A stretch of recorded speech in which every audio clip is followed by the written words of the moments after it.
Bismillahirrahmanirrahim. Assalamualaikum warahmatullahi wabarakatuh. Alhamdulillahirabbil alamin. Wa bihi nasta'in ala umurid dunya waddin. Wassalatu wassalamu ala asyrafil anbiya'i wal mursalin nabiyyina Muhammad wa ala alihi wa sahbihi ajma'in. Wa man ihtada bihuda wattaba'a atharahu ila yaumiddin, amma ba'd.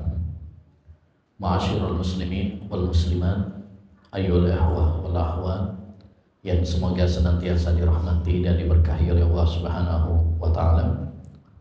Alhamdulillah, kembali kita dipertemukan oleh Rabbuna Jalla wa Ala dalam kajian kita tentang Al-Arba'un An-Nawawiyah, 40 hadis tentang landasan agama, di mana kita telah sampai pada hadis yang ke-22. Bismillahirrahmanirrahim. An Abi Abdillah Jabir bin Abdillah Al-Ansari radhiyallahu anhu, dari sahabat Abu Abdillah, ini kunyahnya. Jabir bin Abdillah, ini namanya Jabir, dan Abdillah adalah ayahnya. Dan yang menarik, Jabir sang anak dan Abdillah sang ayah, dua-duanya adalah sahabat. Jadi ayahnya sahabat Jabir ini juga sahabat. Ya, dia termasuk kategori sahabat yang meninggal pada saat perang Uhud. Dan yang menarik, pada saat pernah ada pembongkaran dan pemindahan kuburan, ya, ternyata didapati bahwa mayatnya Abdullah, bapaknya sahabat Jabir, masih utuh, padahal sudah beberapa tahun lamanya. Dan ini sesuai dengan janji Allah Subhanahu wa taala bahwa orang-orang yang mati syahid, maka ya jasadnya tidak akan rusak. Tapi Jabir bin Abdillah, semoga Allah Subhanahu wa taala meridhoinya. Ini beliau juga termasuk sahabat yang paling banyak meriwayatkan hadis.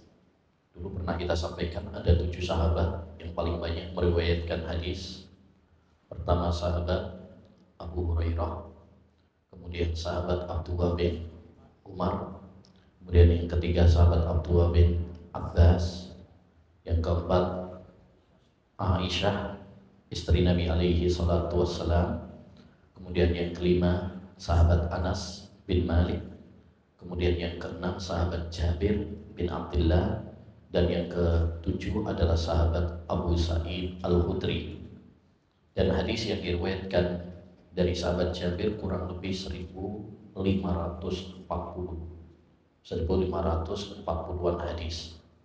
Dan beliau termasuk seorang sahabat yang berumur panjang. Beliau wafat tahun 70-an pada usia 94 tahun. Makanya beliau termasuk sahabat yang akhir meninggalnya. Beliau mengatakan, anna rajulan sa'ala Rasulullah SAW, bahwasanya ada seorang laki-laki, dan di sini tidak disebutkan namanya. Kalau kita menjumpai ada hadis seperti ini, ada seorang laki-laki, ada seorang wanita, tapi nggak disebutkan siapa namanya, maka itu dalam ilmu mustalah hadis namanya mubham. Ini faedah, sebuah istilah. Kalau ada seorang rawi nggak disebutkan siapa namanya, maka itu istilahnya dalam ilmu hadis namanya mubham.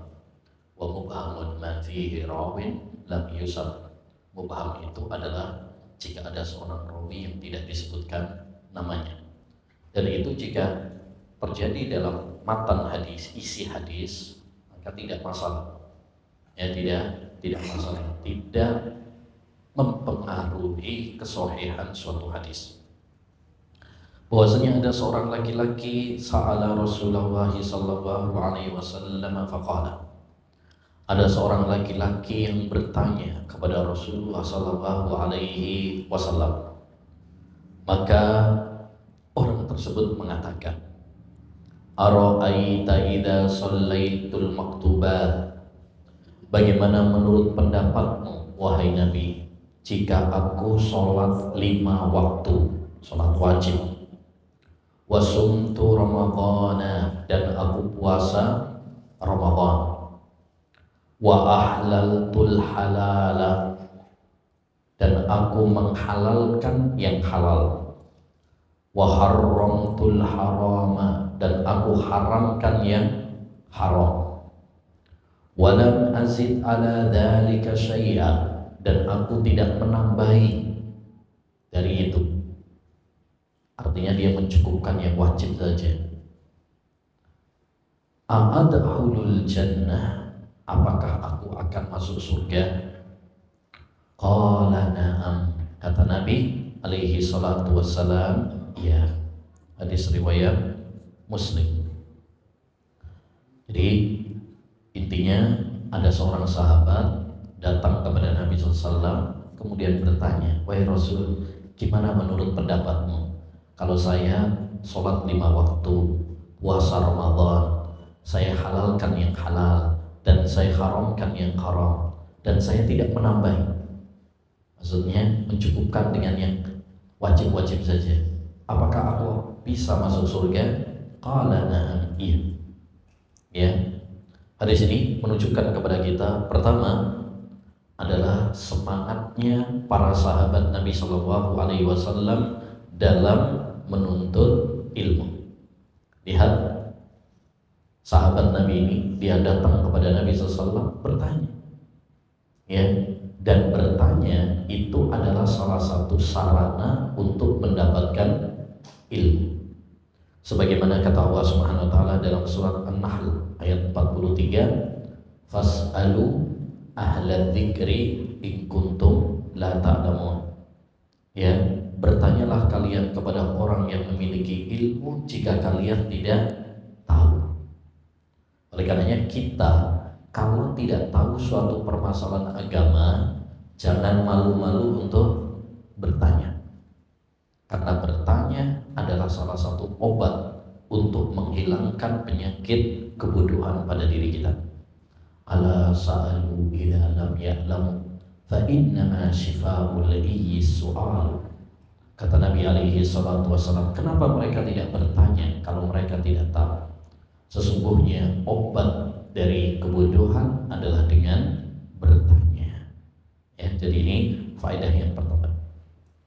Dan yang perlu kita ketahui bahwa para sahabat mereka semangat bertanya, baik yang pria maupun yang wanita. Tujuan mereka bertanya adalah untuk diamalkan, bukan cuma sekedar nanya, bukan cuma sekedar hanya untuk menambah wawasan ilmu, bukan untuk menampakkan bahwa diri mereka adalah berani bertanya, bukan cuma itu. Tapi yang paling penting adalah mereka bertanya untuk berilmu dan kemudian diamalkan. Makanya kita hendaknya mengikhlaskan niat kita tatkala kita bertanya. Kalau kita bertanya, tujuannya apa? Apakah ingin pamer bahwa kita adalah memiliki ilmu juga? Ataukah tujuannya untuk mempermalukan ustadznya? Ataukah kita bertanya tujuannya untuk mengadu domba? Ya kan? Ikhlaskan niat kita tatkala bertanya. Kemudian yang kedua, di antara faedah dari hadis yang mulia ini adalah tingginya cita-cita dan impian para sahabat. Tingginya dan sucinya ya impian para sahabat Nabi Sallallahu Alaihi Wasallam, di mana cita-cita para sahabat itu bukanlah untuk mendapatkan dunia, bukan untuk mendapatkan harta, bukan untuk mendapatkan tahta, ya, tapi cita-cita mereka adalah mendapatkan surga. Makanya mereka bertanya, apakah aku bisa masuk surga dengan melaksanakan yang wajib-wajib saja? Ya, karena kesuksesan yang sesungguhnya, ma'asyiral muslimin, adalah tatkala kita itu bisa masuk surga dan tatkala kita bisa selamat dari neraka. Itu namanya sukses. Percuma kita sukses di dunia ini, ya, memiliki harta yang banyak, jabatan yang tinggi, kalau kita tidak punya, ya, sejengkal tanah pun jatah di surga, percuma. Ya, semua itu hanyalah sia-sia belaka. Makanya menarik, tatkala ada seorang sahabat namanya Rabi'ah bin Ka'ab al-Aslam, dia bertanya kepada Nabi SAW. Dia ini seorang sahabat yang mempersiapkan kebutuhan-kebutuhan Nabi. Misalkan Nabi mau wudhu gitu ya, beliau yang menyiapkan apa? Air wudhunya, sandalnya, ya, dan lain sebagainya. Sebagai ucapan terima kasih, karena Nabi itu akhlaknya baik. Kalau ada orang yang berbuat baik, maka beliau akan membalas kebaikannya. Sebagai ucapan terima kasih, maka Nabi SAW bertanya kepada sahabat Rabi'ah, "Salam, wahai Rabi'ah, kamu minta apa? Coba mintalah, kamu minta apa coba?" Masya Allah, ya, Rasulullah SAW nyuruh dia untuk meminta. Kamu minta apa? Ya, mungkin kalau kita ditanya gitu, wah, minta sepeda, ya. Mungkin minta harta, mungkin minta jabatan, mungkin minta dunia. Nah, tapi dengarkan bagaimana jawaban sahabat Rabi'ah. As'aluka murafaqataka fil jannah. Wahai Rasul, aku memohon kepadamu agar aku bisa menemanimu, mendampingimu kelak di surga. Masya Allah. Ya, dia nggak minta harta, dia nggak minta tahta, dia nggak minta wanita, tapi dia minta surga, mendampingi Nabi SAW tercinta. Lalu Nabi SAW bertanya lagi, ada permintaan yang lain enggak? Qala huwa dha, itu aja wahai Nabi, aku enggak minta yang lain. Qala fa'inni ala nafsika bi kasratis sujud.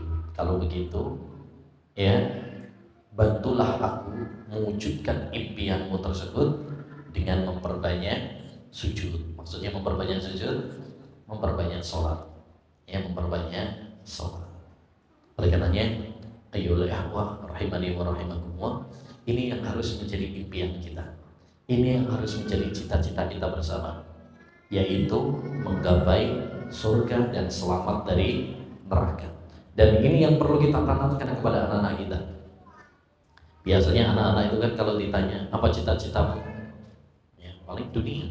Cita-citanya pengen jadi dokter, pengen jadi pilot, pengen jadi, ya, arsitek, ya, dan lain sebagainya. Jarang yang cita-citanya saya pengen masuk surga kayak Nabi, ya, saya pengen masuk surga bersama Abu Bakar dan Umar. Nah, ini yang perlu kita tanamkan. Sukses yang sesungguhnya bukan sukses di dunia, tapi sukses yang sesungguhnya adalah di surga. Dan di antara faedah dari hadis yang mulia ini adalah yang ketiga, amal soleh merupakan faktor yang menyebabkan seorang hamba masuk surga. Amal soleh itu adalah faktor ini yang harus kita pahami. Surga itu adalah, ya, barang dagangan Allah Subhanahu wa Ta'ala yang sangat mahal. Untuk mendapatkannya kita perlu, ya, berusaha, kita perlu untuk bekerja keras dengan berlomba-lomba dalam kebaikan, menjauhi larangan-larangan, ya. Jadi nggak ada surga kemudian gratis gitu,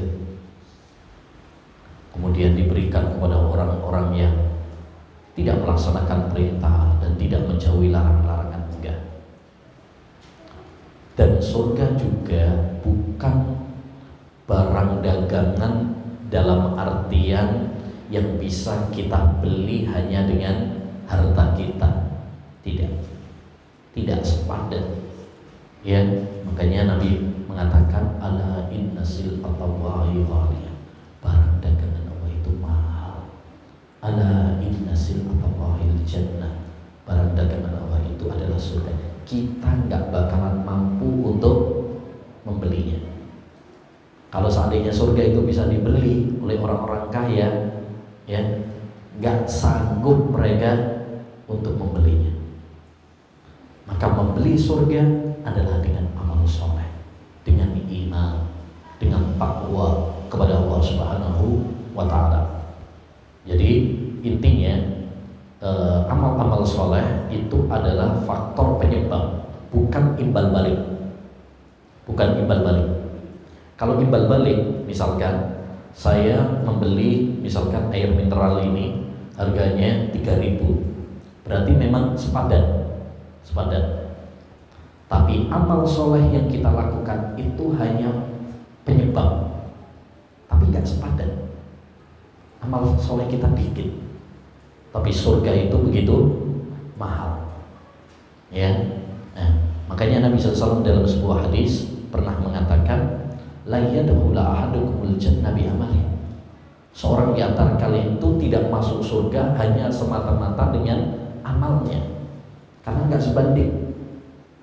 Ya, bahkan ketika para sahabat mengatakan wala anta ya Rasul, sekalipun kamu juga wahai Rasul.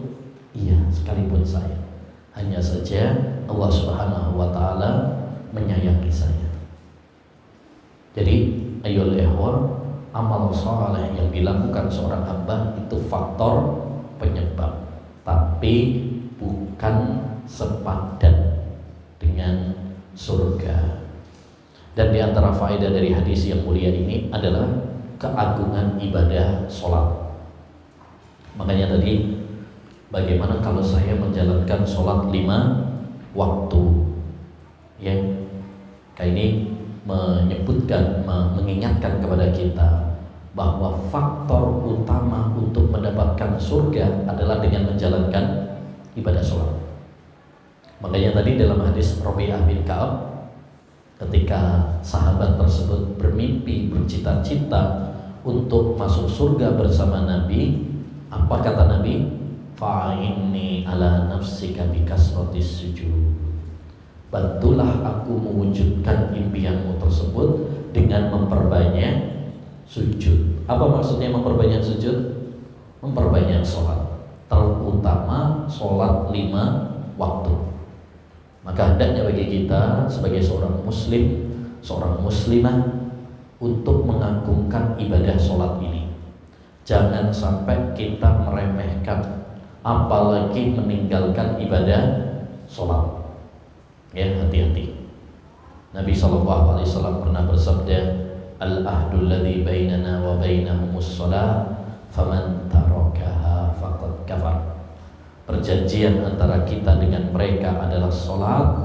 Ya, barang siapa yang meninggalkan sholat maka dia kafir. Ya, oleh karenanya kita harus hati-hati, jangan sampai kita meremehkan ibadah sholat ini.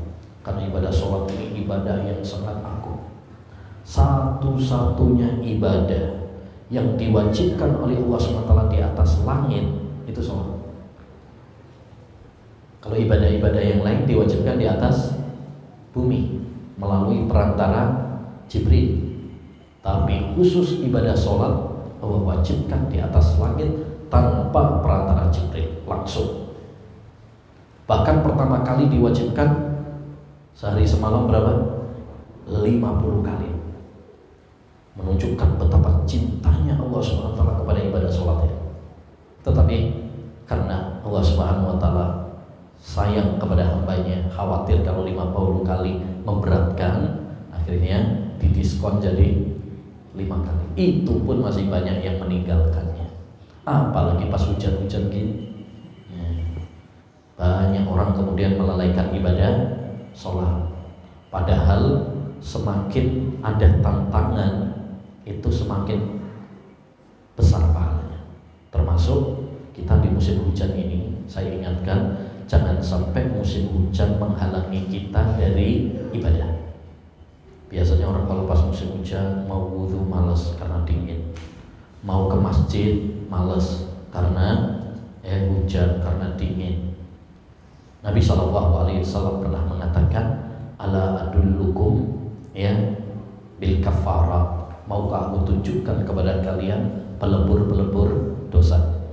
Salah satunya adalah isbahul wudu alal makarih, menyempurnakan wudu tatkala kita itu sedang makarih itu nggak suka, maksudnya karena dingin, karena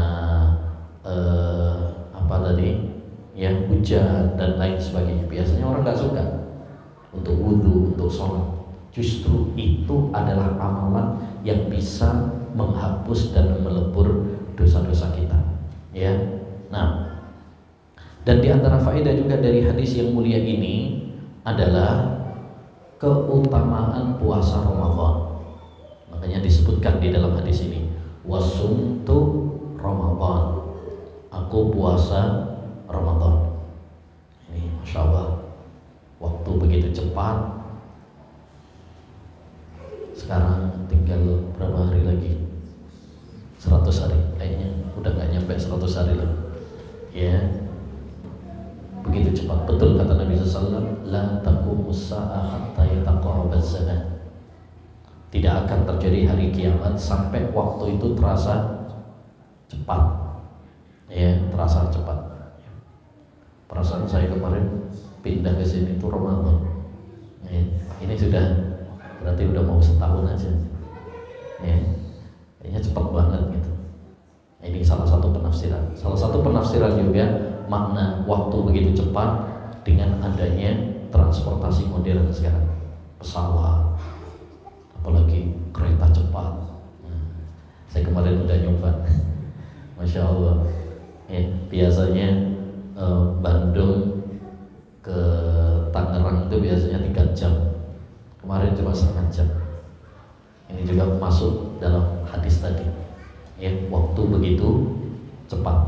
Waktu begitu cepat. Karena zaman yang dulu ditempuh beberapa hari, sekarang hanya hitungan berapa jam. Hanya hitungan berapa jam. Kayak haji dulu orang tua kita naik kapal misalkan berbulan-bulan. Nah, sekarang hanya 8 jam, 10 jam sudah nyampe. Ini juga termasuk tanda di antara tanda-tanda akhir zaman. Nah, hadis ini menunjukkan tentang keutamaan bulan suci Ramadan dan keutamaan puasa di bulan suci Ramadan, di mana puasa di bulan suci Ramadan ini akan dilipat gandakan oleh Allah Subhanahu wa taala tanpa batas pahalanya. Sebagaimana dalam hadis qudsi, kullu amali bani adam yudha'af al-hasanatu bi asyri amsalha ila 700 dhifin ila adhafin katsira illa siyam. Kata Allah SWT dalam hadis qudsi, semua anak Adam itu dilipat gandakan pahalanya sampai 10 hingga 700. Lalu kata Allah SWT, kecuali puasa. Kecuali puasa. Maksudnya apa? Kecuali puasa. Puasa itu pahalanya gak terbatas. Tidak hanya sampai 700 saja, bisa jadi lebih dari 700. Dan sebagai faedah, ada 3 amalan yang pahalanya itu gak terbatas. 1, puasa, seperti dalam hadis ini. Yang kedua, sabar. Sabar, sebagaimana dalam ayat, innama yuwaffas sabiruna ajrahum bighairi hisab. Sesungguhnya orang-orang yang sabar itu akan diberi pahala tanpa batas. Yang ketiga, memaafkan orang. Memaafkan orang. Kalau kita memaafkan kesalahan orang, maka itu pahalanya tanpa batas. puasa Ramadan adalah puasa yang diwajibkan oleh Allah SWT dan pahalanya sangat besar sekali, ya. Dan itu juga salah satu amalan yang bisa mengantarkan kita menuju surga, ya. Mudah-mudahan kita berdoa kepada Allah SWT agar kita bisa dipertemukan dengan bulan suci Ramadan dan agar kita bisa memanfaatkan bulan Ramadan dengan sebaik-baiknya untuk mengumpulkan pundi-pundi pahala. Amin ya rabbal alamin. Baik. Berikutnya di antara faedah juga dari hadis yang mulia ini adalah wajibnya meyakini, ya, sesuatu yang dihalalkan oleh Allah Subhanahu wa taala dan sesuatu yang diharamkan oleh Allah Subhanahu wa taala. Apa yang dihalalkan oleh Allah? Contoh, misalkan jual beli itu dihalalkan oleh Allah SWT. Wa ahallallahul bai'a wa harrama riba. Allah menghalalkan jual beli dan mengharamkan riba. Maka apa yang dihalalkan oleh Allah kita halalkan dengan penuh keyakinan. Begitu juga apa yang diharamkan oleh Allah Subhanahu wa taala. Contoh misalkan riba, minum khamr, zina, kita yakini apa? Haram. Kita yakini haram. Jangan sampai Allah SWT mengatakan halal kemudian kita haramkan. Allah Subhanahu wa taala mengharamkan kemudian kita menghalalkan. Nauzubillah min dzalik. Kayak dulu pernah ada misalkan orang yang menghalalkan zina, waliyadzubillah. Dan itu di Indonesia. Ya. Sudah jelas Allah SWT mengharamkan zina dengan kesepakatan para ulama, tapi ada orang yang menghalalkan. Maka orang seperti ini ayyuhal ikhwah kafir, murtad dari agama Islam. Wajib bagi kita menghalalkan apa yang dihalalkan oleh Allah. Wajib bagi kita mengharamkan apa yang diharamkan oleh Allah Subhanahu wa taala. Jangan sampai kita menyelisihi apa yang diputuskan oleh Allah Subhanahu wa taala. Baik. Dan di antara faedah dari hadis yang mulia ini adalah, ya, bahwa ini kaidah as-su'al mu'adun al-jawab mu'adun lis-su'al, bahwasanya jawaban itu kembali kepada pertanyaan. Lihat, sahabat tersebut bertanya, apakah aku bisa masuk surga? Nabi cukup menjawab, nah, iya. Maksudnya bagaimana? Iya, kamu akan masuk surga.